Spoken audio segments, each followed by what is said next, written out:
هغه یوازینی کس چې د بشریت په تاریخ کې له 2 اټومي بمونو څخه د ژغورل کېدو ریکارډ له ځانه سره لري. تسوټومو یاماګوچي پر هیروشیما د استعمال شوي اټومي بم څخه یوازې 3 کیلومتره لرې و. کله چې بم وچاودېد هغه یوې کندې ته ولوېدی او په معجزانه ډول ژوندی پاتې شو.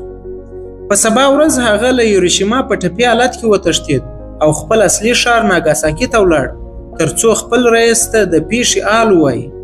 ده ورته وویل ما داسې رڼا ولیده چې له زرو لمرونو هم روښانه وه. ده لا خبرې نه وې خلاصې کړي چې هلته پر ناګاساکي باندې دویم بم استعمال شو. خو یاماګوچي بیا هم ژوندی پاتې شو. هغه د بشریت په تاریخ کې د نړۍ یوازینی انسان و چې له 2 اټومي چاودنو روغ وتلی و، په داسې حال کې چې دې چاودنو کې له 2 لکه ډیر انسانان ووژل شول. ستاسو په هاند یاماګوچي بختور که بدبخته انسان و.